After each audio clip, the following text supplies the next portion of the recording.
sentrisme, krusisentrisme. Artinya apa? Artinya kalangan Injili itu sangat menekankan kepada salib Yesus Kristus. Apa yang terjadi kepada salib Yesus Kristus itu merupakan titik di dalam sejarah manusia yang sangat penting karena di dalam momen salib itu kita melihat sebuah peristiwa yang besar terjadi berkaitan dengan keselamatan umat manusia. Nah, orang-orang Injili tidak bisa kemudian melangkah mundur untuk kemudian mengakui pengakuan iman ini, untuk mengakui kebenaran ini bahwa salib Kristus itu adalah sangat penting. Kita nggak bisa mundur dari pengakuan itu adalah pengakuan iman yang kemudian kita harus pegang dengan teguh, pegang dengan baik. Jadi pada malam hari ini kita akan khususnya berbicara tentang karya keselamatan Yesus Kristus dan kenapa hanya karya keselamatan di dalam Yesus Kristuslah satu-satunya yang menyelamatkan. Jadi pertanyaan yang kita bahas pada malam hari ini adalah berkaitan dengan pertanyaan, mengapa hanya karya keselamatan Kristus satu-satunya yang kemudian menyelamatkan kita? Tidak ada jalan yang lain. Nah, saudara yang dikasih oleh Tuhan, pada malam hari ini kita akan membahas topik ini dan saya akan mem- me- menjustifikasi atau saya akan berusaha untuk kemudian memberikan alasan kenapa kita hanya menerima Yesus Kristus sebagai satu-satunya juru selamat. Jadi, saya akan memberikan dua alasan di sini, di dalam bagian ini, pada malam hari ini. Yang pertama itu adalah alasan Alkitabnya, jadi pengajaran Alkitabnya. Saya akan kemudian mengambil secara singkat saja. Sebenarnya ada banyak sekali pengajaran-pengajaran dari Alkitab yang membenarkan atau yang kemudian menunjukkan mengapa Yesus Kristus adalah satu-satunya juru selamat. Dan yang kedua adalah pendekatan dengan penalaran logika. Penalaran logika yang dipakai itu adalah penalaran logika yang sifatnya mengeliminasi. Maksudnya begini, kita memikirkan paling tidak di Indonesia ini kita pikirkan paling tidak ada beberapa aliran-aliran agama, ada juga kemudian aliran ateisme, dan kita akan kemudian paparkan semuanya itu, dan kita akan berusaha untuk kemudian satu persatu kita akan coba singkirkan. Ini nggak cocok, ini kita tidak bisa terima, ini kita tidak bisa terima, sampai kepada akhirnya hanya kepada Yesus Kristus. Jadi itu penalaran logika, itu penalaran rasional yang saya coba ajak kita semua sebagai orang-orang Injili untuk mencoba memahaminya dan melihat akhirnya lewat penalaran ini kita bisa sampai hanya kepada Yesus Kristus sebagai satu-satunya jalan. Jadi saya berharap bahwa kita secara perlahan-lahan bisa mengikutinya dan nanti bisa mengerti, memahami kenapa Yesus Kristus satu-satunya juru selamat dengan dua cara, yaitu dengan cara Alkitab dan kemudian dengan penalaran rasional dan logis begitu ya. Nah, saya akan share screen dan saya yakin Bapak Ibu dan saudara-saudara sudah menerima eh, PowerPoint-nya ini karena ini sudah dibagikan. Soteriologi dari perspektif ini kayaknya ini kali perspektif Injili. Ada yang nggak tepat kali ya ini judulnya nih ya. Eh, Saudara, jadi kita akan coba lihat saudara sekalian ya soteriologi dari perspektif teologi Injili, teologi evangelikal.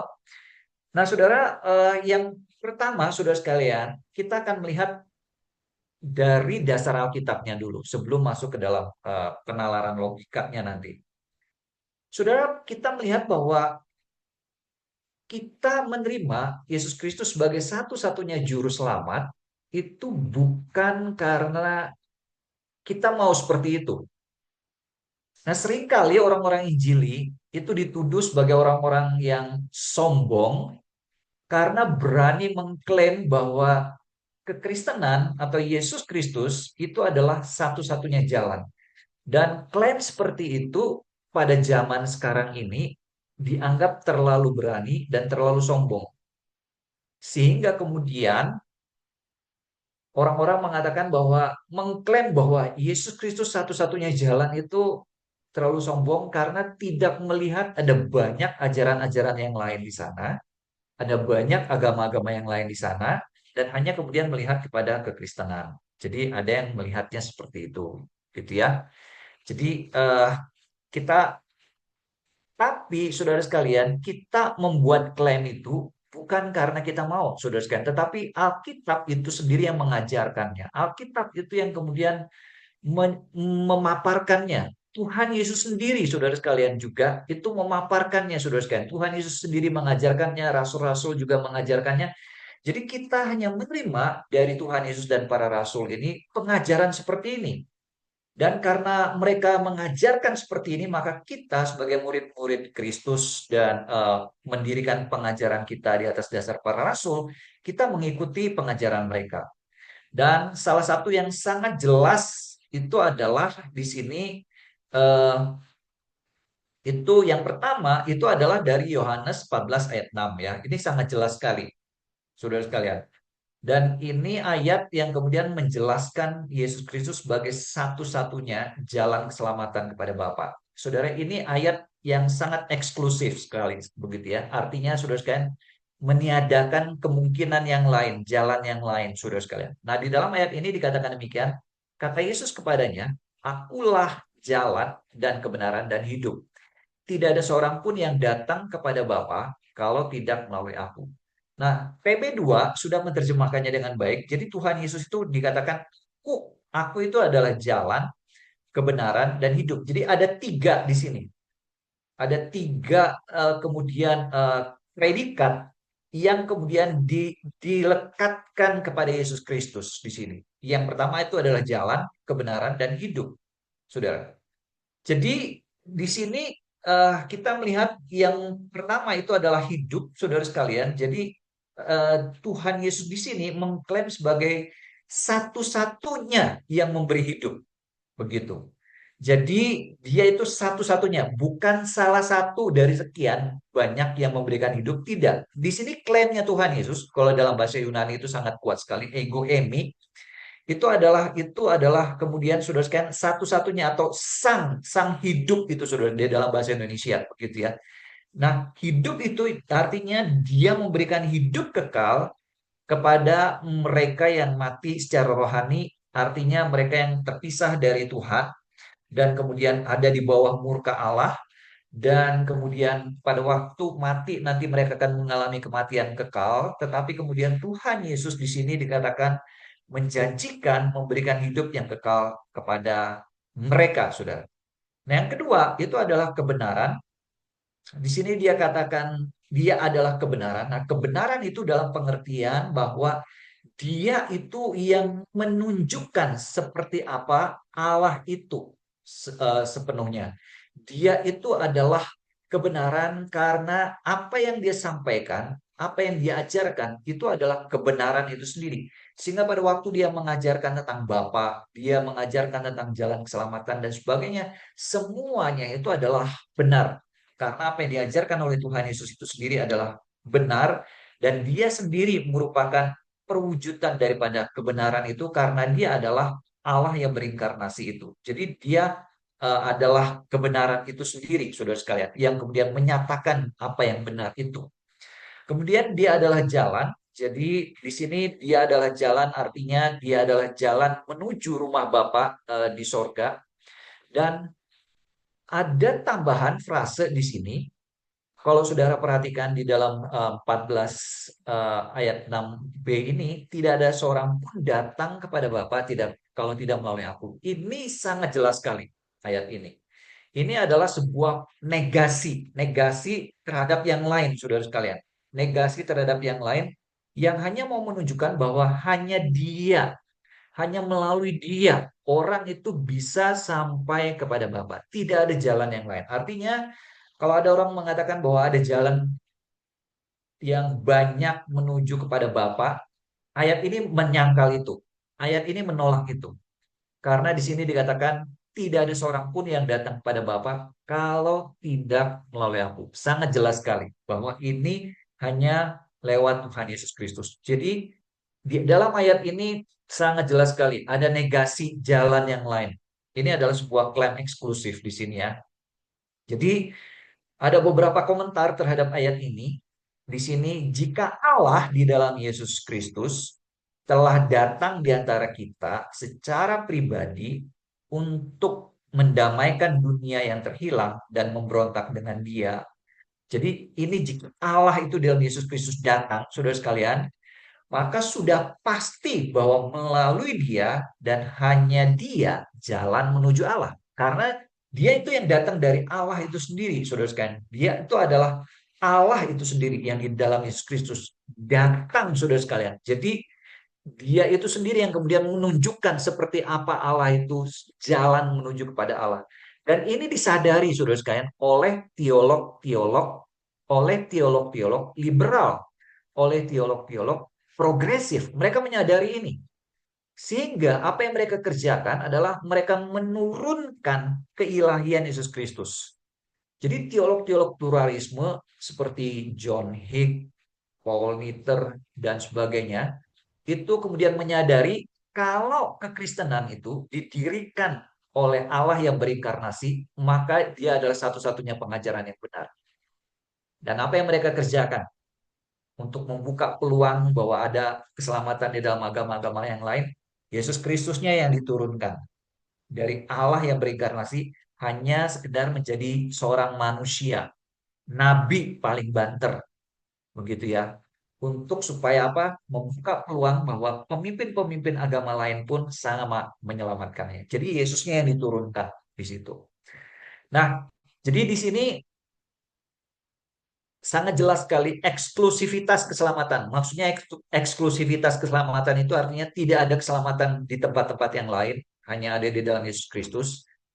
Eksklusivitas keselamatan Kristus semata-mata itu akibat dari keunikan pribadi ilahinya. Kalau Yesus Kristus itu adalah ilahi, maka pada waktu dia menunjukkan tentang Bapa dan keselamatan, itu artinya dia adalah satu-satunya jalan, Saudara. Nah, kalau kita sudah oke dengan ini, maka kita sekarang lihat kepada Petrus. Kalau tadi Tuhan Yesus, sekarang kita melihat kepada Petrus. Petrus khususnya di dalam Kisah Para Rasul pasal 14 ayat 2, dan di dalam ayat ini dia mengatakan demikian, tidak ada keselamatan di dalam siapapun juga selain di dalam Dia. Sebab di bawah kolong langit ini tidak ada nama lain diberikan kepada manusia yang olehnya kita dapat diselamatkan, saudara sekalian. Nah, saudara, di dalam ayat ini, saudara sekalian, ini Petrus itu sedang ditangkap, saudara sekalian, sedang ditangkap karena dia memberitakan Injil. Jadi pada waktu dia memberitakan Injil di dalam nama Tuhan Yesus, pemimpin-pemimpin agama itu menangkap Petrus dan menangkap murid yang lain, dihadapkan ke mahkamah agama, ke pemimpin-pemimpin agama. Dan pada waktu dihadapkan ke pemimpin-pemimpin agama ini melarang mereka mengajar dalam nama Tuhan Yesus. Tidak boleh kamu mengajarin. Jadi dianggap ini sebagai kemudian pengajaran yang menyimpang, pengajaran yang salah, dan sebagainya. Tetapi di sini, di dalam bagian ini, kita melihat bahwa Petrus itu dengan tegas mengatakan, tidak ada keselamatan, saudara. Jadi ini ayat sangat-sangat jelas sekali. Ini eksklusivitas. Jadi tidak ada keselamatan di dalam siapapun juga, selain di dalam diri dia. Jadi ini sangat jelas. Ini sebuah negasi. Sama seperti tadi Yohanes 14 ayat 6, Kisah Para Rasul 4:12 ini juga sama. Ada sebuah negasi di sini, sebuah penolakan, penyangkalan, begitu ya, bahwa ada keselamatan di dalam agama yang lain, pemimpin-pemimpin agama yang lain, nama-nama yang lain, tidak ada, begitu ya. Petrus dengan jelas mengatakan tidak ada. Dia mengatakan tidak ada keselamatan di dalam siapapun juga selain di dalam Dia. Jadi di dalam Dia di sini merujuk pada siapa? Merujuk pada Yesus Kristus. Nah, di sini kemudian dikatakan sebab di bawah kolong langit ini. Nah, saudara, kanan daripada Petrus di sini adalah kolong langit, saudara sekalian. Maksudnya, saudara sekalian, di alam semesta ini, di bawah daripada sorga ini, saudara sekalian, tidak ada nama lain, saudara sekalian, yang diberikan kepada manusia yang olehnya kita dapat diselamatkan. Jadi, Petrus menekankan bahwa di seluruh alam semesta ini, hanya melalui nama Yesus Kristus orang dapat diselamatkan. Tidak ada nama lain yang dapat menyelamatkan. Saudara perhatikan, ini diucapkan di depan pemimpin-pemimpin agama Yahudi. Jadi, saudara, itu artinya menunjuk bahwa tidak ada nama seperti Yeremia, tidak ada nama seperti Musa yang bisa menyelamatkan. Dan ini juga paralel dengan agama-agama yang ada pada waktu itu, agama-agama dari Persia, Mesir, orang-orang Yunani, Roma, dan sebagainya. Di dalam nama-nama tersebut tidak ada keselamatan dan hanya kepada Yesus Kristus. Jadi ayat ini sangat jelas menekankan keeksklusifitasan keselamatan di dalam Yesus Kristus. Saya kira ini kita tidak bisa sangkal kecuali kalau kita mau putar balik atau interpretasi ulang ayat-ayat ini, begitu ya. Tapi ini kalau kita baca ini sangat jelas uh, uh, penekanan daripada ayat-ayat ini. Nah, ayat yang terakhir yang kita ambil ini adalah 1 Timotius pasal 2 ayat 5 dan 6. Di dalam ayat-ayat ini dikatakan demikian, sebab Allah itu Esa, dan Esa pula pengantara antara Allah dan manusia, yaitu manusia Kristus Yesus, yang telah menyerahkan dirinya sebagai tebusan bagi semua manusia. Kesaksian itu diberikan pada waktu yang ditentukan. Saudara, kalau kita perhatikan ayat ini, saudara sekalian, maka saudara, di sini kita lihat penalaran Paulus yang mula-mula, penalaran Paulus. Buat Paulus, saudara sekalian, di sini Paulus melihat hanya ada satu Tuhan yang benar. Yang mana Tuhan yang menyatakan dirinya melalui Israel, yaitu adalah Allah Israel, Yahweh itu adalah Allah yang benar.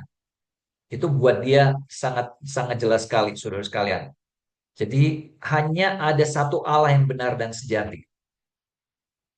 Jadi ini adalah Allah yang kemudian, saudara sekalian, Allah yang menyatakan dirinya sebagai Allah Israel, saudara sekalian. Jadi kalau logikanya Paulus adalah ada satu Allah yang sejati, Allah yang benar, dan ada umat manusia di sini. Jadi bukan ada banyak Allah, bukan ada eh, Allahnya dewa orang Mesir, dewa orang Romawi, dewa orang Yunani dan sebagainya. Nah, buat Paulus Allah-Allah itu adalah Allah-Allah yang kosong, beralat, bukan Allah yang sejati, bukan Allah yang benar. Tidak ada Allah seperti itu, hanya ada Allah yang Yahweh itu adalah Allah yang benar. Nah, kalau cuma satu nih Allah dan ada satu umat manusia, maka logikanya Paulus mengatakan kalau ada satu Allah ini dan ada satu umat manusia, maka kemudian hanya satu pengantara, saudara sekalian, antara Allah yang satu itu dengan manusia yang satu ini. Umat manusia maksudnya ya, umat manusia yang 6 miliar, 7 miliar ini, maka cuma ada satu pengantaranya, yaitu Yesus Kristus. Nah, saudara, di PL itu Musa itu juga dipanggil sebagai pengantara antara Allah dan umatnya Israel. Tapi pengantara antara Allah dengan umat manusia itu cuma satu, saudara sekalian, yaitu Yesus Kristus. Dan yang memberikan nyawanya sebagai tebusan bagi manusia, itu cuma Yesus Kristus. Unik. Jadi kalau pengantara antara Israel dengan Allah itu dilakukan oleh Musa, tapi pengantara antara Allah itu dengan umat manusia itu hanya Yesus Kristus di sini.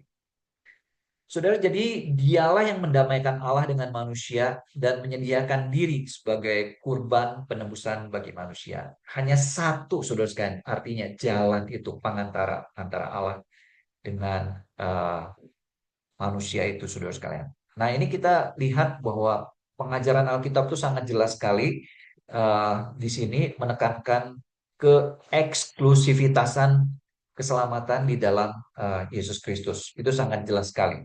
Nah, sekarang kita mencoba untuk melihat penalaran rasionalnya, saudara sekalian, ya, penalaran rasionalnya. Eh, Penjelasan rasionalnya, saudara sekalian. Mengapa Yesus Kristus itu satu-satunya juru selamat, saudara sekalian.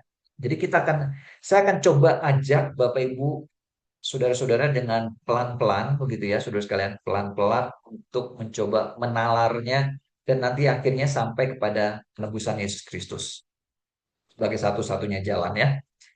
Nah, saudara, pada waktu kita melihat dunia di mana kita hidup sekarang ini, saudara sekalian, kita hidup di tengah-tengah dunia kita sekarang ini, maka kita bertemu dengan banyak realitas, gitu ya. Dan salah satu realitas yang kita temukan itu adalah bahwa ada hukum-hukum alam di dalam dunia kita ini. Jadi ada hukum gravitasi, ada hukum-hukum fisika, ada hukum-hukum alam yang lain begitu ya yang banyak kita temukan di dalam alam ini di mana kita hidup. Jadi hidup kita ini dikuasai dengan hukum alam, hukum gravitasi misalnya. Jadi kalau kita lompat dari lantai 8 dari sebuah gedung sekolah ke lantai, saudara sekalian, maka kita tidak akan bisa menghindari dari hukum alam, hukum gravitasi itu, bahwa kita akan kemudian ditarik untuk sampai uh, ke lantai bawah, saudara sekalian. Itu tidak terhindarkan, saudara sekalian. Jadi, entah kita suka atau tidak suka, entah kita berpikir kita bisa terbang atau tidak, tapi adalah begitu kita lompat, saudara sekalian, maka hukum gravitasi itu akan bekerja di dalam kehidupan kita. Nah, kalau ada hukum-hukum alam, maka pertanyaannya adalah apakah ada hukum-hukum moral juga yang objektif di luar dari kita, di luar daripada diri kita, saudara sekalian. Jadi pertanyaannya adalah apakah ada hukum-hukum moral yang objektif di luar daripada diri kita, saudara sekalian. Nah, hukum-hukum moral itu, kalau hukum alam tadi misalnya hukum gravitasi, kalau hukum moral itu kan adalah hukum-hukum yang mengatur hidup kita itu berkaitan dengan jangan membunuh misalnya, jangan mencuri seperti di 10 hukum, jangan mencuri, jangan berzinah, jangan berbohong, jangan kemudian menginginkan harta orang lain dan sebagainya. Itu adalah hukum-hukum moral, saudara sekalian. Nah, pertanyaannya ada nggak hukum-hukum moral yang sifatnya objektif di luar sana, di luar dari kita manusia, jadi di luar daripada setiap kita manusia. Nah, sama dengan hukum gravitasi itu sesuatu yang objektif di luar sana, ada di luar sana. Apakah kita setuju atau tidak setuju, memikirkannya atau tidak, ada hukum gravitasi itu. Demikian juga dengan hukum moral, apakah ada hukum-hukum moral di sana yang mengatur hidup moral manusia yang objektif yang di luar sana, saudara. Nah, kita melihat di sini bahwa yang pertama yang muncul itu adalah orang-orang ateis, saudara sekalian.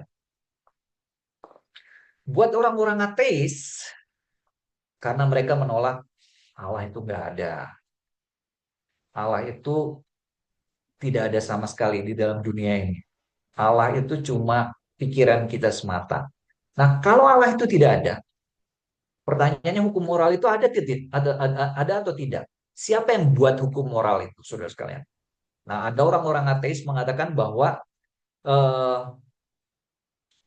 ada hukum moral itu, tapi yang buat itu manusia, begitu. Jadi pada dasarnya orang-orang ateis itu akan mengatakan bahwa ya hukum moral itu cuma konsensus di antara manusia. Jadi saya dengan saudara hidup dan kemudian pada waktu kita hidup kita setuju bahwa kemudian mencuri itu buruk. Ya udah kita setuju. Dan kemudian di dalam kehidupan kita juga akhirnya kita menemukan kalau saling membunuh itu ternyata nggak baik. Jadi kita buat aturan sendiri gitu. Satu sama lain akhirnya kita mengatakan jangan membunuh begitu. Jadi semua aturan-aturan moral itu adalah buatan manusia, saudara sekalian. Nah, tapi pertanyaannya adalah kalau kalau hukum-hukum moral itu semua adalah buatan manusia, saudara sekalian, maka apa otoritasnya untuk mengatur satu kelompok bisa mengatur yang lain, saudara sekalian? Jadi dia tidak punya otoritas, saudara sekalian, Karena hukum moral itu kan cuma satu kelompok manusia yang membuatnya, dan kemudian satu kelompok manusia yang lain juga bikin hukum moral sendiri. Jadi kalau ada misalnya ada 10 komunitas, ada 100 komunitas, masing-masing 100 komunitas itu bikin hukum moral sendiri. Nah, mana yang lebih berotoritas di sini, saudara sekalian? Pertanyaannya. Dan kenapa harus mengikuti satu dengan yang lain? Jadi, kalau kita ikuti pandangannya orang-orang ateis ini, maka moralitas itu akhirnya menjadi sangat relatif, bergantung kepada komunitas, bergantung kepada kemudian di mana dia tinggal, bergantung kepada di mana budaya orang itu berada, dan akhirnya bergantung pada konsensus. Jadi bergantung pada hukum moral mana yang populer gitu ya, saudara sekalian. Jadi akhirnya jatuhnya kepada relativisme. Kalau kita mengakui eh, dan kita menganut pandangan ateis. Jadi kita tidak bisa terima ateisme begitu ya dalam hal ini. Nah, yang sisa itu adalah agama-agama seperti Islam, Kristen, Hindu, Buddha. Nah, semua ini mengatakan ada hukum moral yang objektif. Jadi rata-rata itu mengatakan ada hukum moral yang objektif di luar sana. Nah, saudara, jadi yang tersisa adalah agama-agama ya. Islam, Kristen, Hindu, Buddha gitu ya. Ada hukum moral yang objektif di luar sana. Nah, kalau ada hukum moral yang objektif dan yang tersisa itu kan tadi adalah Islam, Kristen, Hindu, Buddha gitu kan ya. Jadi pertanyaannya adalah yang berikutnya, kalau ada hukum moral itu, apakah dibuat Allah atau tidak, saudara sekalian? Siapa yang membuat hukum moral itu? Nah, orang-orang Buddha itu kalau Bapak, Ibu, dan saudara-saudara perhatikan di dalam kehidupan mereka, mereka itu percaya ada hukum moral. Bentuknya apa? Itu bentuknya adalah hukum karma. Jadi hukum-hukum yang mengatur kehidupan manusia itu ada seperangkat hukum-hukum. Dan kemudian yang berlaku yang bekerja itu adalah hukum keadilan. Jadi pada waktu kita kemudian lakukan perbuatan yang jahat, kita akan mendapatkan karma yang jahat.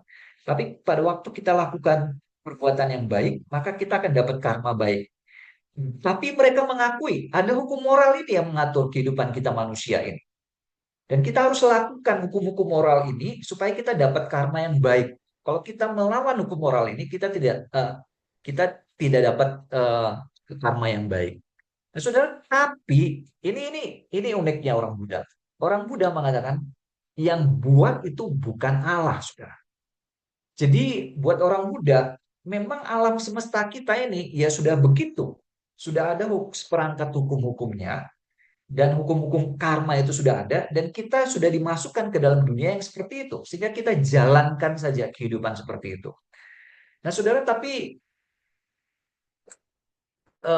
ya ini akan membuat pertanyaan, saudara sekalian, siapa yang buat hukum-hukum hukum-hukum alam seperti ini, saudara sekalian? Siapa yang buat dunia ini seperti ini dengan ada hukum karmanya, saudara sekalian? Dan orang Buddha tidak bisa menjawab pertanyaan ini, saudara sekalian. Orang Buddha tidak bisa memberikan jawaban yang memuaskan. Siapa yang buat programnya, saudara sekalian? Artinya dengan kata lain, kalau kita beli komputer, komputer itu sudah ada programnya di dalam. Kita tinggal masukkan data dan sebagainya. Tapi pertanyaannya buat kita, siapa yang bikin program ini? Siapa yang membuat, kenapa komputer ini harus berjalan seperti ini? Nah, saudara, buat kita sangat jelas sekali. Ada perusahaan-perusahaan, Microsoft dan sebagainya. Tapi buat orang-orang muda pada waktu jelaskan alam semesta ini, tidak ada jawaban, saudara sekalian. Kenapa alam semesta kita ini dibuat seperti ini, saudara sekalian?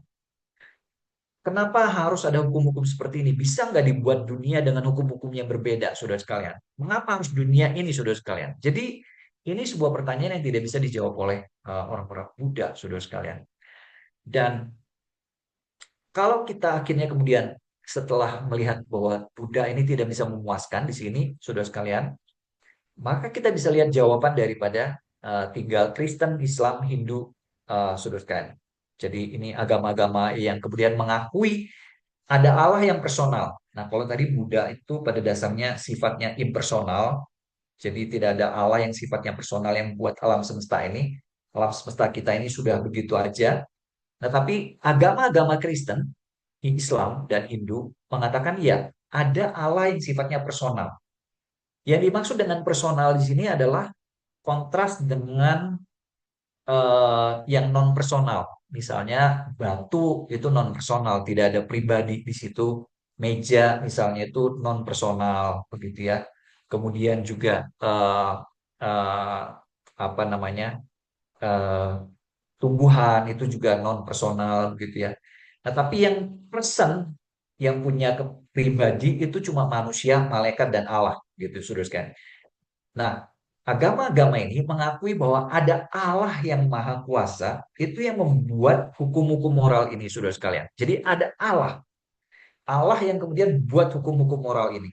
Sehingga di dalam dunia ini, kita melihat ada hukum-hukum moral yang mengatur kehidupan kita karena ada Allah yang kemudian memberikan hukum-hukum moral itu, saudara sekalian.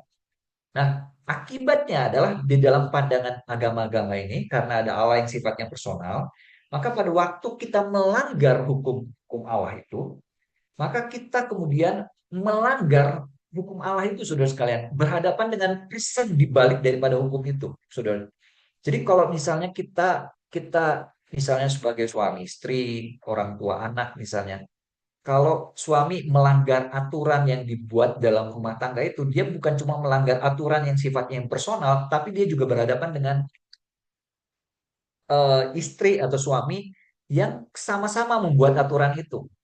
Demikian juga dengan kemudian anak dengan orang tua. Kalau anak itu melanggar aturan rumah tangga, dia bukan cuma melanggar aturan yang sifatnya yang personal, tapi dia juga melanggar aturan yang dibuat oleh orang tuanya. Jadi ada orang tua yang sifatnya personal di sana, saudara sekalian.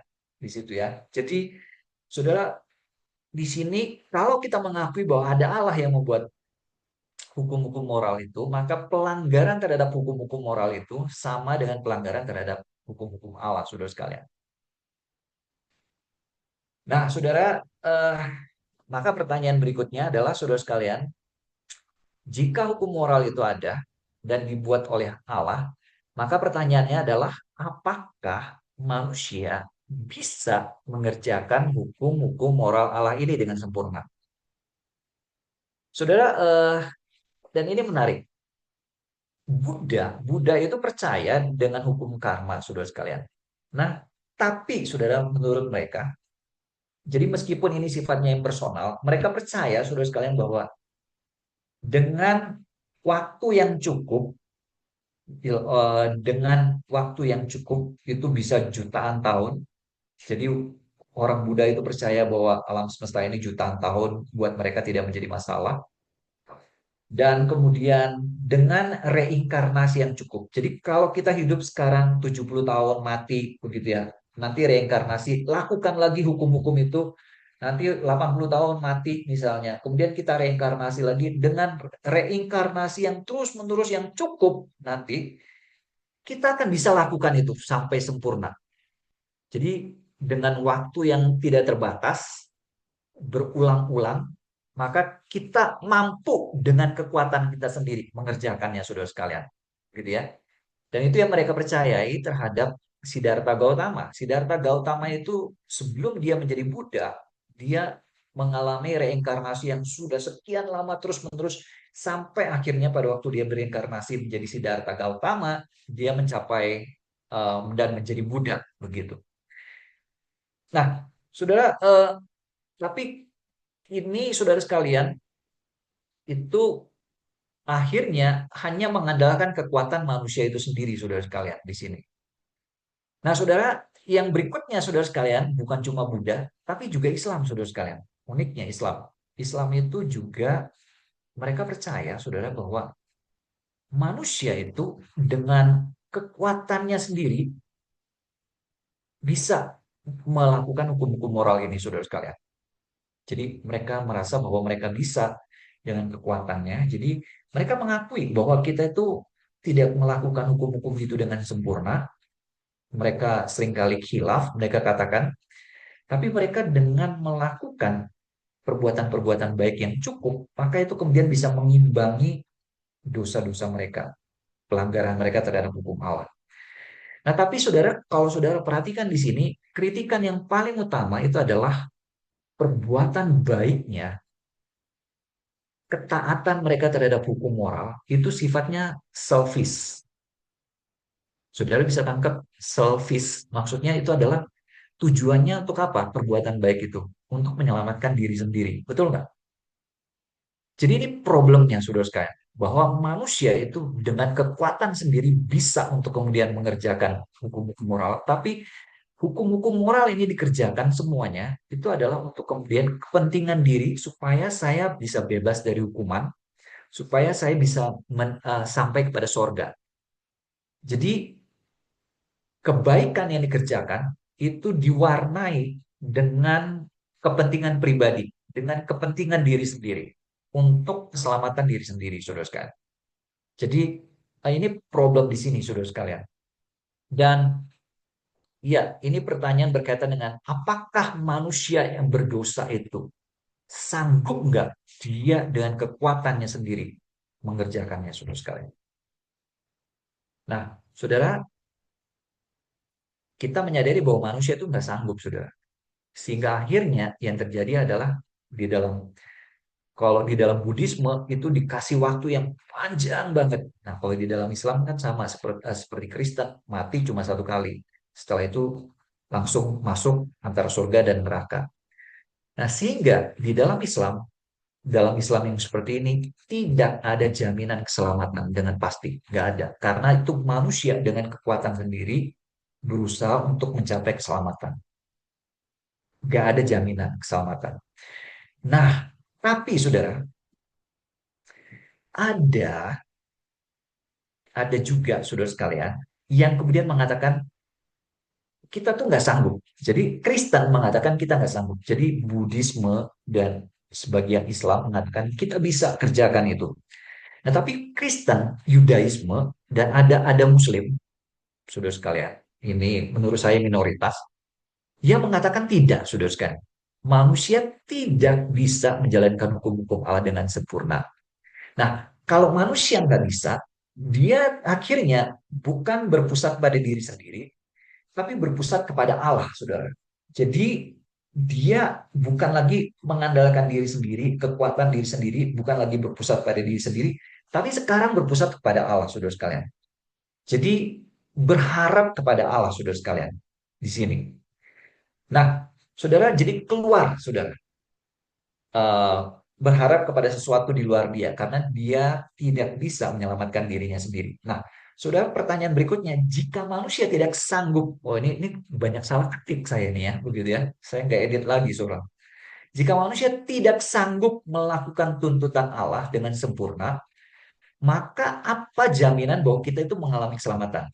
Nah, saudara, ada agama yang mengatakan adalah seperti Islam atau Yudaisme mengatakan Allah itu semata-mata Allah yang memberikan keselamatan itu.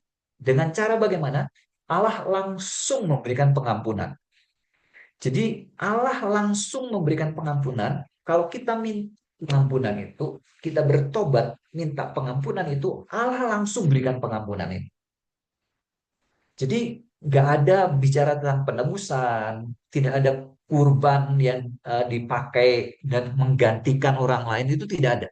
Jadi begitu kita minta pengampunan langsung diberikan. Begitu kita bersalah minta pengampunan langsung diberikan. Nah, tapi saudara, problemnya ini adalah jawaban ini adalah jika Allah langsung menghapus dosa kita.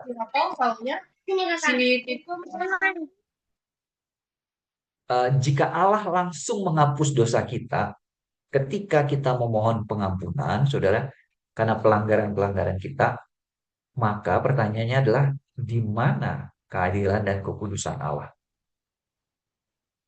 Jadi ini problem pengampunan, saudara sekalian. Kalau Allah itu langsung mengampuni, di mana keadilan Allah? Di mana kekudusan Allah? Allah itu berhadapan dengan dosa. Nah, Allah yang berhadapan dengan dosa itu harus menghukum dosa, saudara sekalian. Karena Allah itu adil. Bahwa ini ada pelanggaran yang dikerjakan, maka kemudian terhadap pelanggaran yang dikerjakan, itu Allah harus adil. Nah, Allah yang adil adalah Allah yang hukum manusia berdosa. Dan apa hukuman dosa itu? Itu adalah maut, saudara sekalian. Jadi problem jawaban daripada orang yang mengatakan bahwa Allah itu langsung bisa mengampuni, itu adalah berkaitan dengan gambaran Allahnya, saudara. Gambaran Allah seperti apa yang dipunyai? Itu adalah gambaran Allah yang tidak komplit. Gambaran Allah yang berat sebelah, hanya menekankan love, tapi tidak ada keadilannya, saudara sekalian. Jadi gambaran yang kemudian ini di mana keadilan dan kekudusan Allah itu tidak dinyatakan dengan sempurna, saudara sekalian di situ. Padahal Allah kita itu adalah Allah yang sempurna dan keadilannya itu adalah keadilan yang sempurna, kekudusan juga adalah kekudusan yang sempurna. Jadi ini bukan jawaban yang baik, saudara. Nah, saudara, kalau kita, saudara sekalian, mengatakan bahwa pengampunan Allah itu berdasarkan kepada pengorbanan Yesus, saudara, maka ini menjawab problem ini, saudara sekalian. Problem-problem ini, saudara sekalian. Nah, saudara, kenapa, saudara? Jadi pengampunan itu harus memperhatikan antara kasih Allah dan keadilan Allah, saudara sekalian. Jadi di situ, saudara sekalian, pengampunan itu dari Allah, saudara sekalian, karena manusia tidak sanggup. Jadi dari Allah kita melihat kepada Allah, tapi Allah itu harus ada kasih dan ada keadilan di situ. Dan kemudian dia juga harus dari manusia, saudara sekalian, dari manusia, tapi manusia yang sempurna, saudara sekalian, yang kemudian juga yang tidak punya dosa, saudara sekalian. Jadi, saudara, artinya solusinya untuk memecahkan masalah pengampunan diri daripada manusia ini adalah solusinya harus memenuhi variabel, harus Allah dari Allah. Allah yang adil dan kemudian sekaligus Allah yang kasih. Jadi tidak bisa cuma kasih, tapi ini juga harus ada. Nah, harus dari manusia karena untuk kemudian manusia itu menerima apa namanya? Menerima penghukuman Allah itu, saudara sekalian.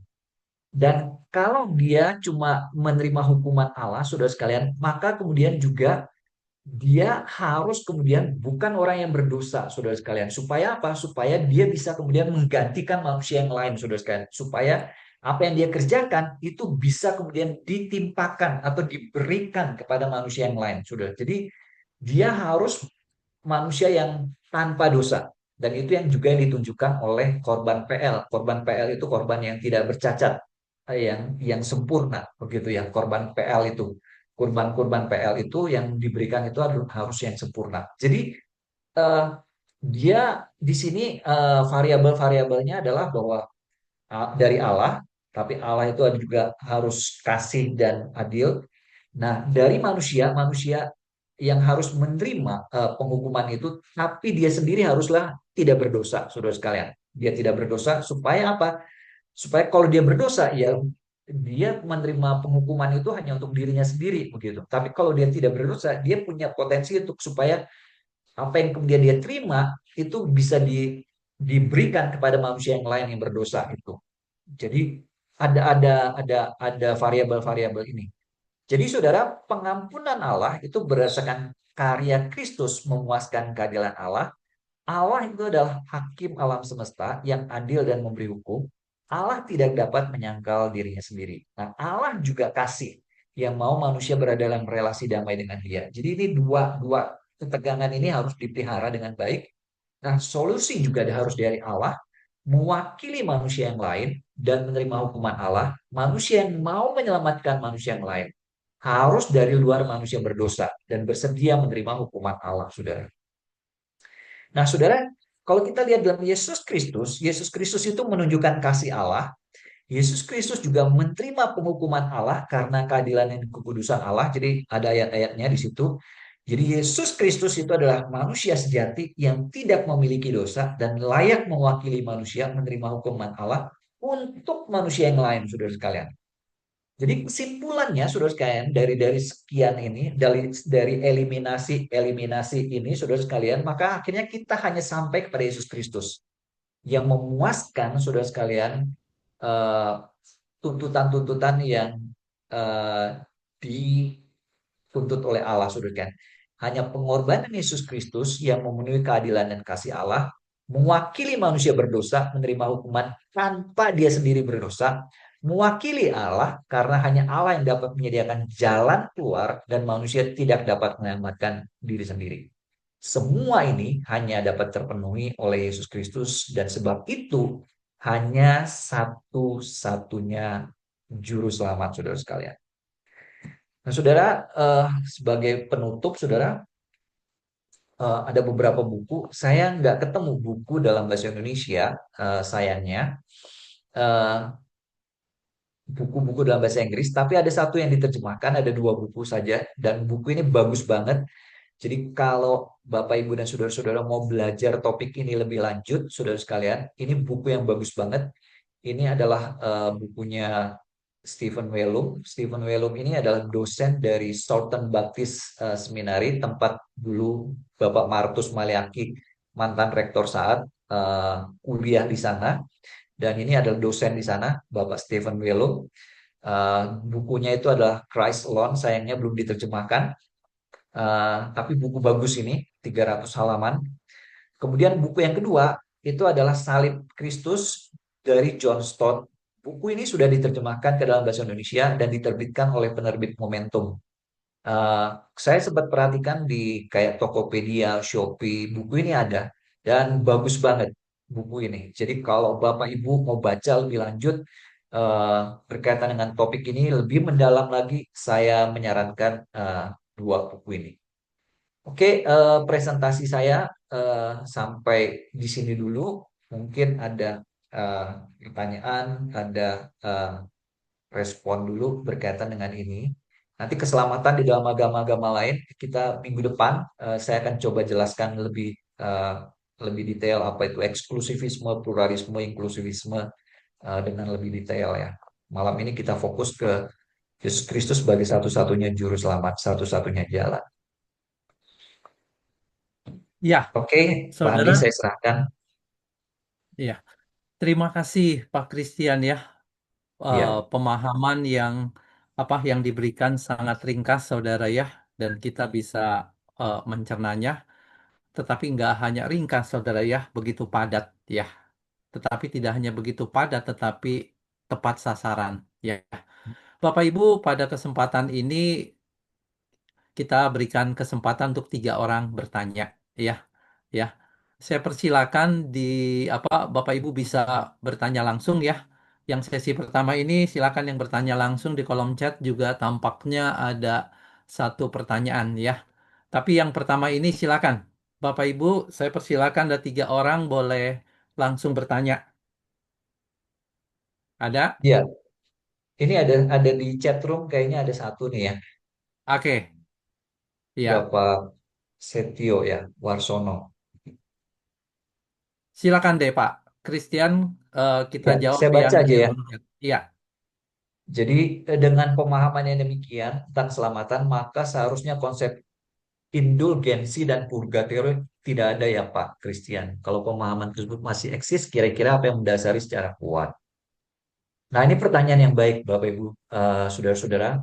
Eh, Indulgensi itu apa, saudara? Indulgensi itu adalah khususnya pada zaman reformator, zaman reformasi, itu namanya surat pengampunan dosa. Nah, surat pengampunan dosa ini mekanismenya pada waktu itu adalah seperti ini. Jadi ini surat dijual kepada orang-orang yang isinya itu adalah pengampunan dosa. Jadi begitu orang sekarang yang hidup sekarang ini beli surat itu dan dikatakan bahwa pada waktu uang itu masuk ke dalam kasnya daripada orang yang menjual itu ke dalam kas gereja, maka kemudian orang-orang yang berdosa yang ada di dalam purgatori itu kemudian dosanya akan dikurangin. Nah, kalau dia sudah kemudian dikurangin sampai habis misalnya ya, misalnya dia harusnya di purgatori 5 tahun misalnya ya, eh, eh, cuma perumpamaan 5 tahun, tapi kemudian surat indulgensi ininya ini kemudian menjamin 6 tahun misalnya, maka kemudian begitu dia beli dapat surat itu, maka ini orang yang mestinya 5 tahun, tapi karena dapat surat indulgensi 6 tahun, dan penghapusan remisi 6 tahun, maka kemudian dia langsung bisa masuk surga begitu. Nah, apa yang mendasari konsep ini, di balik konsep ini adalah bahwa eh, konsep keselamatan itu bisa dicapai lewat perbuatan baik. Jadi, menurut Gereja Katolik Roma, orang-orang suci, orang-orang kudus gitu, orang-orang kudus itu banyak. Ada Saint Patrick, Saint, jadi kita di Indonesia sebutnya Santa, Santo begitu kan. Nah, Ini Santa malam dan juga ada. Santo ini, Malam Santa juga dan ada Santo Inka, Pak. ini Ayo, ayo, mereka ayo. mereka itu eh mereka itu kemudian di dalam hidup mereka itu mereka lakukan perbuatan-perbuatan baik yang banyak yang kemudian melebihi tuntutan mereka untuk selamat. Jadi misalnya tuntutan untuk selamat itu untuk masuk surga 500 perbuatan baik misalnya ya. Nah, mereka ini lakukan sampai 600. Jadi ada surplus 100 kan, betul nggak? Nah, surplus yang 100 itu disimpan di dalam gereja sebagai perbendaharaan kebaikan. Nah, surplus yang 100 ini bisa ditransfer kepada orang-orang di dunia ini. Dengan cara bagaimana? Dengan cara kemudian ya beli surat pengampunan dosa itu. Jadi itu ditransfer ke kita. Jadi yang surplus-surplus kebaikan-kebaikan itu supaya kita ini yang biasa-biasa aja ini bisa terangkat begitu. Dapat perbuatan baik. Nah, saudara itu yang ditentang oleh para reformator dan mengatakan bahwa itu memang tidak ada dasar Alkitabnya. Tidak ada dasar Alkitabnya seperti itu karena seperti yang kita baca di dalam 1 Timotius itu, Yesus Kristus itu adalah satu-satunya mediator. Apa yang dia kerjakan sudah cukup, kita tidak perlu lagi pengantara-pengantara yang lain, orang-orang kudus, santo dan santa, sudah nggak perlu lagi. Apa yang dikerjakan oleh Yesus Kristus itu cukup untuk kita. Jadi kita hanya memandang kepada kebaikan Kristus yang kemudian dia mentransfer atau dalam bahasa teologisnya mengimputasi kebenarannya kepada kita yang kita terima dengan iman begitu. Jadi eh, ini konsep pengajaran Katolik Roma yang kemudian tidak memiliki dasar di dalam Alkitab, begitu ya. Termasuk juga purgatori, begitu. Purgatori sama konsepnya adalah pada waktu manusia itu orang-orang Kristen itu yang ternyata masih belum cukup amal ibadahnya untuk dia langsung surga, itu kemudian masuk purgatori sekian lama, dimurnikan, disucikan. Setelah dia cukup lama dan cukup, baru kemudian dipindahkan ke surga, begitu. Sehingga kemudian ini pada waktu di purgatori, maka ini masih bisa didoakan, begitu. Makanya kita ketemu dengan doa misa arwah dan sebagainya, saudara, itu kepercayaan orang-orang Katolik. Nah, itu tidak ada dasar Alkitabnya. Dari mana, saudara sekalian, yang mendasarinya? Itu adalah tradisi gereja, saudara. Jadi tradisi gereja yang selama ini berkembang sekian lama, pengajaran-pengajaran yang kemudian akhirnya berkembang, nggak punya dasar Alkitabnya, berkembang, itu yang menjadi dasarnya, mendasarinya di sana. Yang kemudian mendasari praktek-praktek itu, saudara sekalian. Nah, kebanyakan ayat-ayat Alkitab yang mereka pakai untuk mendukung itu adalah kebanyakan dari kitab-kitab Deuterokanonika ya, khususnya Purgatory gitu ya. Itu dari kitab Deuterokanonika. Oke, saya berharap cukup menjawab. Silakan kalau misalkan mau ditanggapi lebih jauh ya, saya kasih kesempatan sekali lagi ya buat eh, Pak Setio ya, kalau ingin mendalami lebih jauh jawaban daripada Pak Christian. Udah cukup, Pak. Terima kasih. Oke, terima kasih Pak Setio. Silakan Bapak Ibu ya, ada yang ingin bertanya silakan bertanya langsung. Nah, ini ada Bapak Suryanto. Silakan Pak Suryanto. Ya, malam Pak Kris. Selamat malam, Pak Suryanto. Ya, ini pertanyaan awam ya. Jadi kalau kita tahu kan bahwa keselamatan itu hanya dalam Yesus Kristus. Nah, Hmm. kalau orang di luar Tuhan Yesus, Hmm. kemudian mereka meninggal, itu kita lihat itu orang baik, misalnya dalam tanda kutip di dunia ini mereka tuh baik banget ya. Hmm. Kemudian dengan orang yang jahat, yang melakukan kejahatan segala macam. Nah, Hmm. itu di luar Yesus itu kemudian mereka meninggal. Itu apakah keadaan mereka kan sama begitu ya? Iya, iya. Ini pertanyaan yang baik. Nah, cuma saya ajak kita baca ayat Alkitab dulu ya, eh, di dalam Yohanes pasal ke 3.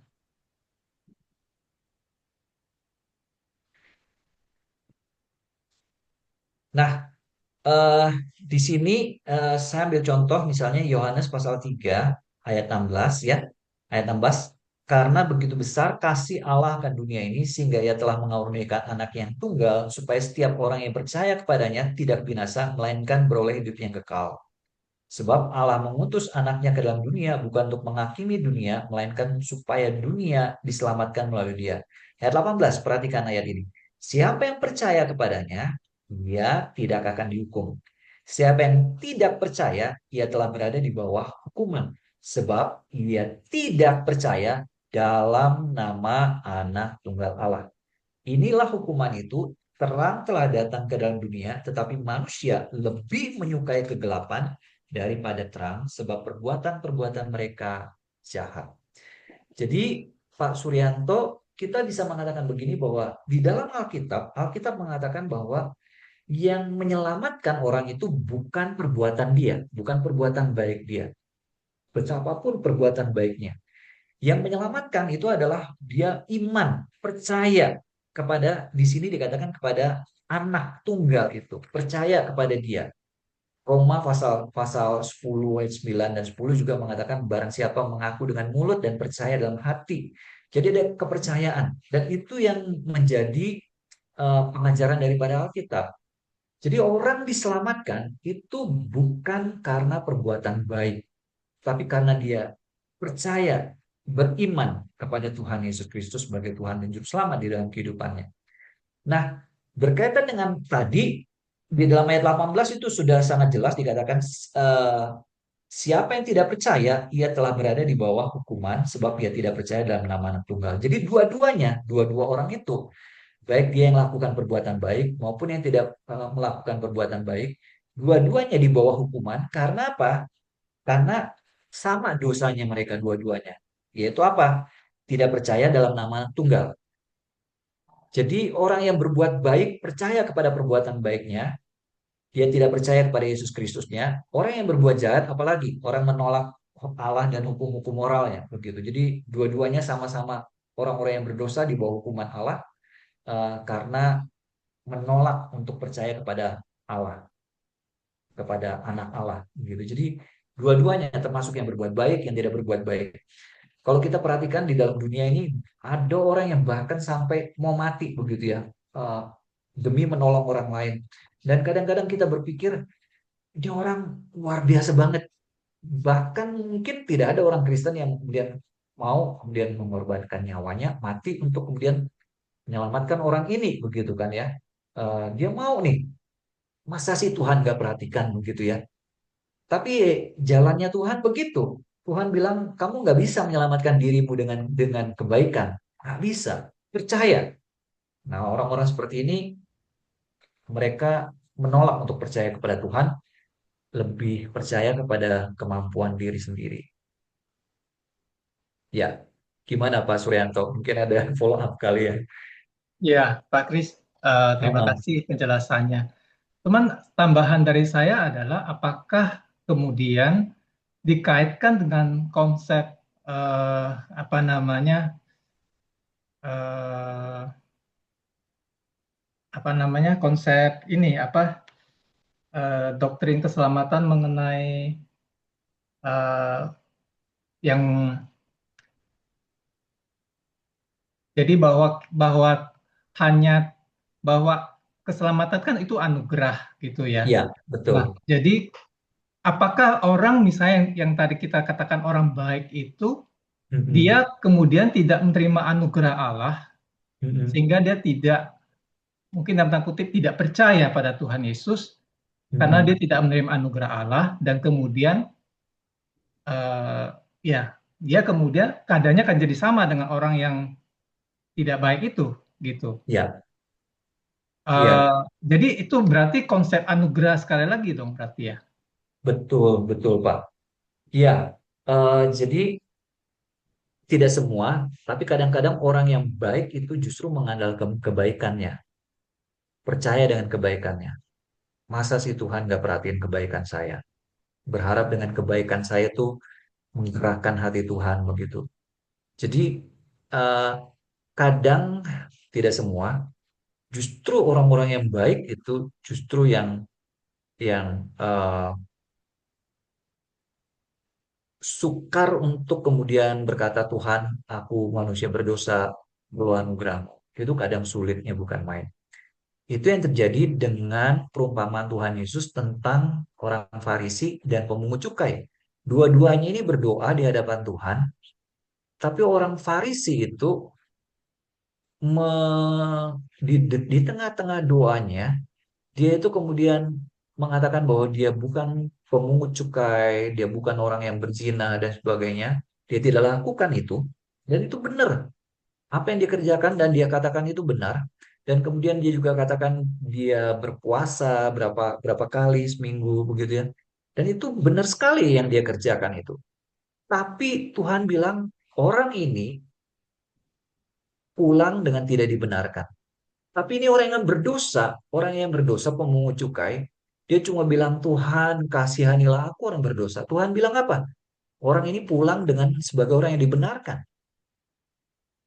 Dan itulah cara kerja Tuhan begitu.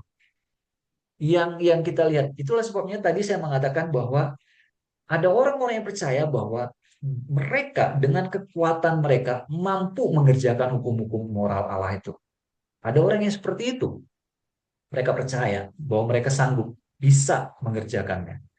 Termasuk orang-orang Buddha, sebagian orang-orang Islam gitu kan. Yang dengan kekuatan sendiri kita percaya. Tapi justru Tuhan, karena konsep anugerah tadi bahwa kita nggak sanggup mengerjakannya, itu justru menentang orang-orang yang congkak ini, orang-orang yang congkak seperti ini, bahwa kamu tuh merasa bahwa kamu tuh sanggup untuk kemudian mendapatkan keselamatan itu dengan kekuatanmu sendiri. Wah itu justru problem manusia yang terbesar itu, karena sudah nggak perlu Tuhan akhirnya. Dan kalau di dalam Alkitab itu adalah dosa yang terbesar. Dosa yang terbesar adalah menolak uluran tangan Tuhan. Jadi Tuhan sudah ulurkan tangan, tapi kamu bilang, nggak perlu Tuhan, saya bisa dengan kekuatan saya sendiri untuk mengerjakannya. Dan Tuhan bilang, wes sekarang kamu begitu. Ya, Eh, ya, jadi kalau terkait dengan konsep anugerah berarti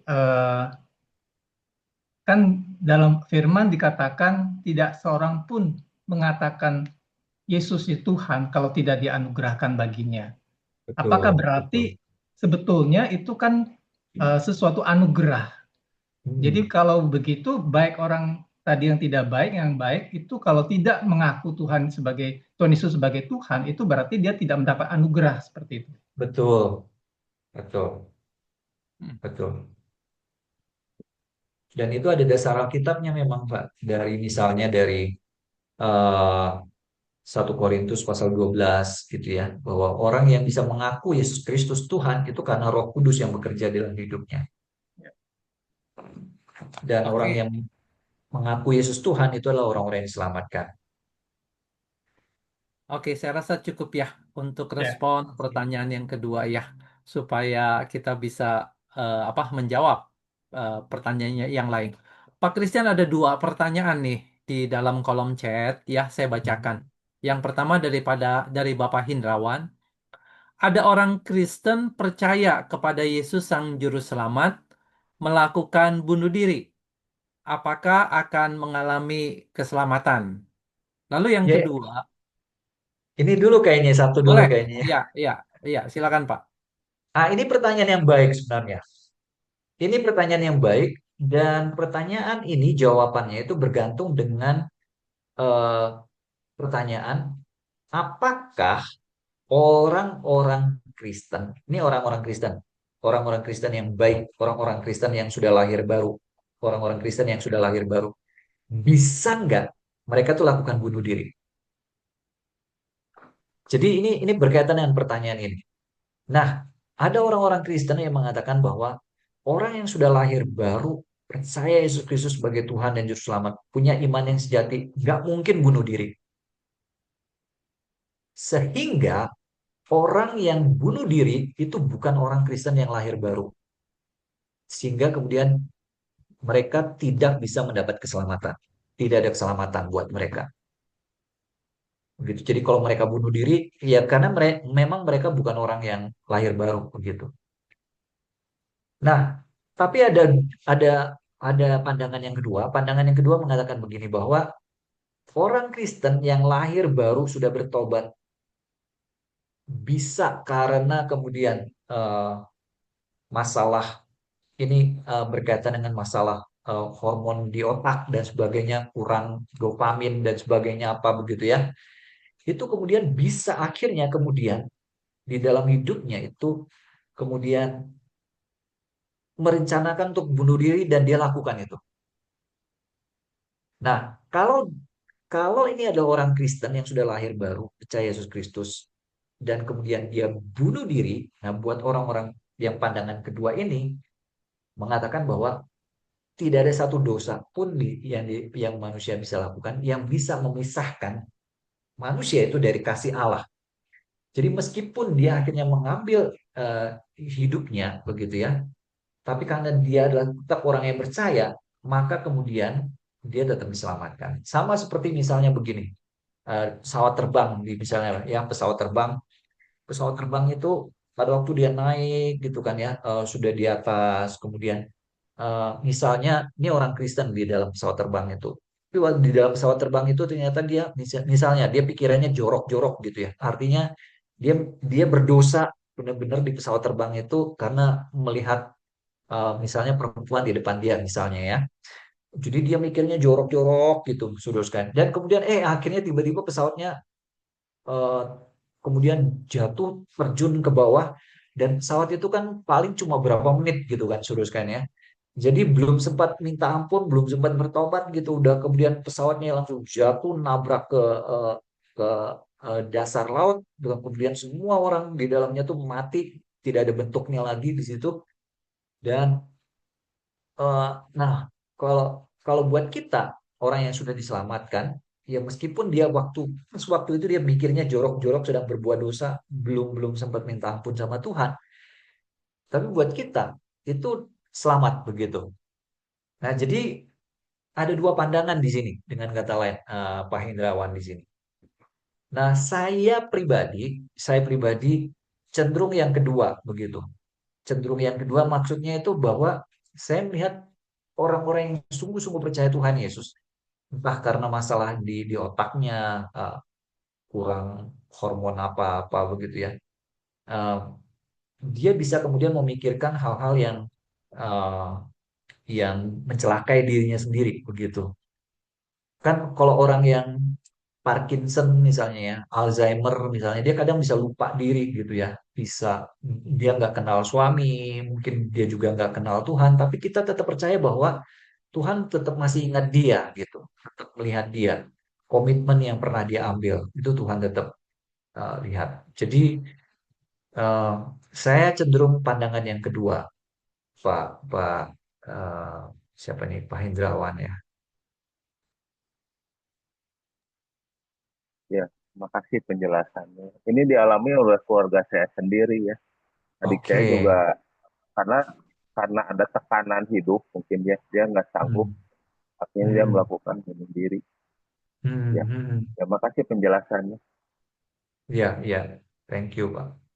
Terima kasih. Ya, silakan untuk pertanyaan yang ketiga ya, yang Ya, berikutnya. ini tentang keselamatan dengan orang-orang yang sebelum Kristus. Nah, ini dua hal yang agak beda ya, keselamatan sebelum Kristus dengan bayi-bayi yang baru lahir atau meninggal. Orang-orang yang tidak pernah mendengar tentang Kristus ini topik-topik yang agak berbeda meskipun berdampingan. Untuk keselamatan sebelum Kristus, ini kan orang sebelum Kristus itu kan banyak ya kayak Abraham, Musa, Yeremia, Daniel dan sebagainya. Ini bagaimana orang-orang yang diselamatkan? Jadi kalau kita kira-kira sejarah itu seperti ini, senternya itu adalah salib Yesus Kristus. Nah, penebusan Yesus Kristus itu penebusan yang berlaku future ke depan dan berlaku juga ke belakang. Kita sebutnya istilahnya retrospektif gitu kali ya, atau apa begitu ya. Berlaku surut begitu ke belakang. Jadi artinya bahwa orang-orang ini mereka itu mengalami keselamatan bukan karena karya kambing domba yang dipersembahkan, tapi karya Kristus yang kemudian berlaku kepada mereka eh, eh, pada zaman sebelum Tuhan Yesus. Jadi mereka itu eh, untuk jaminan keselamatannya mereka ditimpakan kepada Yesus Kristus yang nantinya akan datang. Jadi mereka mengarah ke depan gitu, sedangkan kita mengarah ke belakang melihat kepada Yesus Kristus yang sudah mati dan bangkit. Begitu. Jadi ini ini tetap berdasarkan kepada karya Kristus begitu ya. Jadi terhadap karya Kristus. Nah, eh, bayi baru lahir dan meninggal. Nah, ini ada beberapa eh, pandangan begitu ya. Pandangan yang pertama adalah berkaitan dengan karena orang-orang reform percaya bahwa orang-orang yang bahkan yang semua manusia itu memiliki dosa asal. Jadi semua manusia, meskipun manusia itu belum melakukan dosa aktual, tapi manusia itu memiliki dosa asal. Itu yang juga dikatakan oleh Daud di dalam Mazmur 51 ya, bahwa di dalam dosa aku dikandung, Mazmur 51.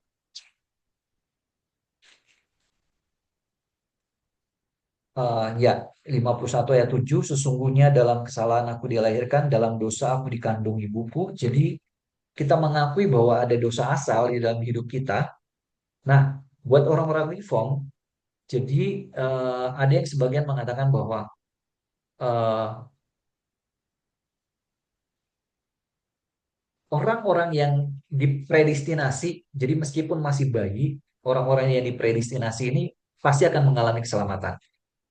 Jadi begitu mereka dipredestinasi, meskipun mereka belum pernah mendengarkan Injil, tapi karena mereka bayi langsung meninggal, maka kalau mereka dipredestinasi oleh Allah untuk diselamatkan, mereka pasti akan diselamatkan. Tapi kalau yang tidak akan diselamatkan. Jadi jawabannya adalah buat sebagian orang-orang reform, kita serahkan kepada kedaulatan Allah. Kalau dia dipredestinasi, pasti diselamatkan. Kalau enggak begitu. Ada lagi orang-orang yang mengatakan enggak, semua bayi itu pasti akan selamat karena belum melakukan dosa apa-apa. Dan dosa asalnya itu sudah dibereskan oleh Yesus Kristus. Jadi pasti akan diselamatkan. Nah, eh, ada yang jadi ada dua pandangan seperti itu begitu ya. Dan ada juga yang pandangan orang-orang reform juga mengatakan eh, bahwa bayi-bayi itu pasti akan kemudian mengalami keselamatan begitu. Jadi ya kira-kira ada dua pandangan seperti itu. Eh, Saudara, buat saya ini saya masih belum punya jawaban yang jelas sekali begitu ya, karena kita mengakui masih ada dosa asal. Semua orang itu memiliki itu, termasuk bayi juga. Jadi bagaimana itu dipecahkannya, di-solve-nya, saudara sekalian, saya akhirnya memikirkan berkaitan dengan predestinasi Allah begitu ya, bahwa itu dipredestinasi oleh Allah, bergantung pada predestinasi Allah begitu. Jadi sama juga dengan orang yang tidak pernah mendengar tentang Kristus begitu ya, belum pernah mendengar tentang Injil, itu bergantung pada predestinasi Allah. Ya, semoga menjawab ya pertanyaan ini. Ya, terima kasih eh, Pak Kris ya buat pertanyaan Pak Andreas. Saudara seperti yang saya bilang tadi ya, kita harusnya selesai jam 9, tetapi karena masih ada pertanyaan, kita bisa tambah 10 menit. Jadi masih ada dua pertanyaan dari Bapak Tunggur dan Bapak Jeffrey Gunawan. Ya, kita boleh lanjut Pak Kris dengan dua Ya, pertanyaan ini. ya, pandangan Injili tentang predestinasi. Ini khususnya ini pandangan reform yang dikemukakan oleh Calvin ya. Dan masalahnya Injili itu tidak harus reform gitu. Jadi Injili itu bisa bisa Armenian, Wesleyan, dan bisa reform gitu. Tapi saya berasumsi bahwa kebanyakan di kalangan kita klasis priangan ini adalah reform semua begitu ya. Jadi eh, kita mengakui doktrin predestinasi, dan kalau kita lihat di dalam Alkitab, kita menemukan, misalnya saya ambil contoh di dalam Efesus pasal yang pertama, itu eh, pengajaran daripada Alkitab mengatakan demikian. Efesus pasal 1 ayat yang ketiga, terpujilah Allah dan Bapa Tuhan kita Yesus Kristus yang dalam Kristus telah mengaruniakan kepada kita segala berkat rohani di dalam surga. Ayat 4, sebab di dalam Dia Allah telah memilih kita sebelum dunia dijadikan, supaya kita kudus dan tak bercacat di hadapannya. Di dalam kasih Ia telah menentukan kita dari semula melalui Yesus Kristus untuk menjadi anak-anaknya sesuai dengan kerelaan kehendaknya. Jadi di dalam ayat ini dengan jelas dikatakan bahwa sebelum dunia dijadikan, Allah itu sudah memilih kita. Jadi sudah ada predestinasinya di situ. Supaya apa? Supaya kita kudus. Jadi tujuan predestinasi itu supaya kita kudus dan tak bercacat di hadapannya, begitu. Jadi ini ada predestinasi. Nah, ayat 5 itu mengatakan motif atau apa yang mendorong Allah untuk mempredestinasi manusia itu dikatakan kasih, Saudara. Jadi di dalam kasih dia pilih kita sebagian untuk diselamatkan dan yang sebagian dia biarkan di dalam kebinasaan. Jadi itu predestinasi. Nah, predestinasi itu selalu muncul di dalam sejarah. Yang saya maksud begini, orang yang dipredestinasi oleh Allah itu akan kelihatan di dalam realitas kehidupan begitu. Bahwa ada pengakuan iman percaya, ada kelahiran baru, ada proses pengudusan di dalam hidupnya, ada iman yang ditunjukkan, iman yang sejati. Jadi predestinasi itu pasti akan muncul di dalam sejarah begitu. Jadi dalam kehidupan yang ditunjukkan oleh orang itu. Kecuali itu bayi yang belum lahir dan sebagainya begitu. Itu nggak kelihatan begitu. Ya, itu untuk predestinasi. Kemudian kondisi orang cacat mental. Nah, ini sama tadi dengan yang bayi begitu ya. Jadi saya percaya kalau dia adalah orang-orang pilihan Allah, dia akan diselamatkan. Dia memiliki iman itu di dalam hidupnya, di dalam diri dia, tapi yang dia nggak bisa munculkan begitu, yang tidak bisa kelihatan dari mulutnya, pengakuannya, dari pemahamannya itu nggak muncul. Tapi kalau saya percaya bahwa kalau dia betul-betul dipilih Allah, mendapatkan kasih karunia Allah, eh, saya percaya orang-orang itu akan bisa mengalami keselamatan. Contoh yang paling jelas itu adalah eh, Yohanes Pembaptis. Yohanes Pembaptis itu dari sejak bayi dikatakan bahwa Roh Kudus itu sudah bekerja dalam hidupnya. Jadi kita juga percaya bahwa ada kemungkinan Allah itu memberikan anugerahnya kepada orang-orang seperti ini. Allah itu melahirbarukan orang-orang seperti ini, meskipun orang ini tidak mampu mengutarakannya, menunjukkannya dalam kehidupan yang kita nggak bisa lihat gitu. Ini orang percaya Yesus Kristus apa enggak? Karena dia kan orang cacat mental. Kita nggak bisa lihat gitu. Tapi kalau kita percaya bahwa Allah bisa jadi bekerja dalam hidupnya, memberikan anugerah itu, mengubah hatinya, tapi dia tidak mampu mengekspresikan itu. Itu bisa jadi, bisa sekali. Ya, Bapak Ibu, terima kasih untuk segala pertanyaannya ya. Karena waktu ya, jadi kita memang batasi sampai jam 9. Lalu kalau Ya. ada pertanyaan lebih kita bisa apa namanya jawab. Saudara, kita boleh memberikan applause ya. Tanda terima kasih kita kepada Pak Christian yang boleh mengajar kita pada malam hari ini ya. Pak Thank you. Christian, saya Thank you. mewakili keluarga besar GKI Kanaan mengucapkan banyak terima kasih untuk pelayanan Bapak pada malam hari ini. Kiranya Terima Tuhan kasih. selalu memberkati, memakai pelayanan Bapak dan memberkati akan Ibu Esther serta kedua anak yang lagi studi. Ya, sekali lagi Ya, Pak terima Christian, kasih. terima kasih. Terima Bapak kasih. Ibu, iya, Bapak Ibu diingatkan ya minggu depan ya hari Jumat depan karena topiknya masih berkaitan.